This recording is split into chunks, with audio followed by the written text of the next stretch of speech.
What is up, guys? It's Sky, and this is my guide on how to play Cargo. Now, I was actually like a lot of people, and I only played Cargo because the Outer Rim playlist forced me to. And I'm not the kind of guy to back out of the playlist just because I don't want to play a mode. Obviously, there's probably some people in the playlist that enjoy playing Cargo.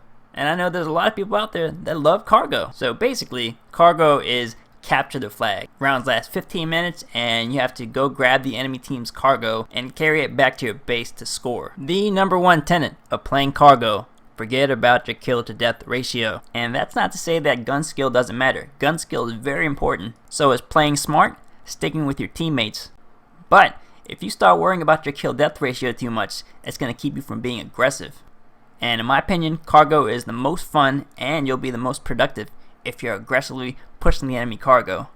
The end round score tally shows the player with the most carriers killed and the most cargo delivered. You also get objective points for simply picking up the cargo and returning your team's cargo back to the base after the enemy drops it. In addition, if you carry the cargo halfway across the map from the enemy's base and then you die and your teammate picks it up, you get assist points if your teammate ends up successfully delivering the cargo. The thing is, picking up the cargo basically broadcasts your location to the entire enemy team via a very obvious on-screen icon. And some people dread picking it up because they die a lot. So I'm going to cut to a pretty epic cargo delivery that I completed fairly recently, and I'm going to give you a couple tips on how to be a good cargo player. And here we are on Palace Garage. The loadout that I like to run is the E11 cycler rifle, personal shield, and back to bomb. You actually can't use your jetpack while you're carrying the cargo, so I figure why run it. Of course, there's no accounting for taste when it comes to loadouts, so if you can't win a gunfight without explosive shot, then you might as well run explosive shot. And remember I said don't worry about your kill to death ratio?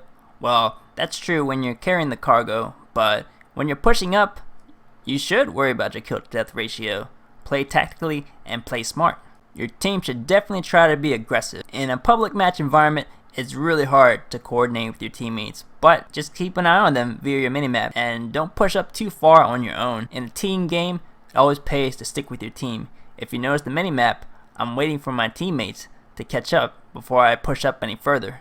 I'm running the Berserker trait in this particular gameplay, and it's the trait that I like to run pretty much all the time, but in some games that are very fast paced, I actually don't find myself being able to rank up my trait card, so if you like Scout, that works too.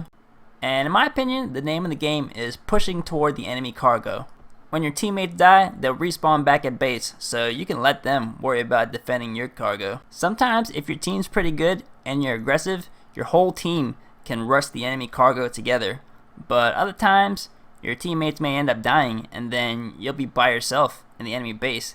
And in those situations, it's best to just kind of stay in the shadows and wait. I said don't worry about your kill death ratio, but you also want to play smart. You don't want to rush into a situation where you're unlikely to do anything productive. However, there's going to be some times when you're just going to have to take your team on your back and carry them, and this is one of those situations. Now, in my opinion, if you're returning the cargo, just cut straight through the middle. You don't want to take flank routes because it just takes too long. You're going to end up getting trapped. And remember, you can use most star cards and your blaster while you're carrying the cargo. So you remember to defend yourself, and you see how useful the back to bomb and personal shield is. And thank God I picked up the smart rocket, because that guy was one blaster cannon away from ending the most legendary cargo delivery ever. Sky out.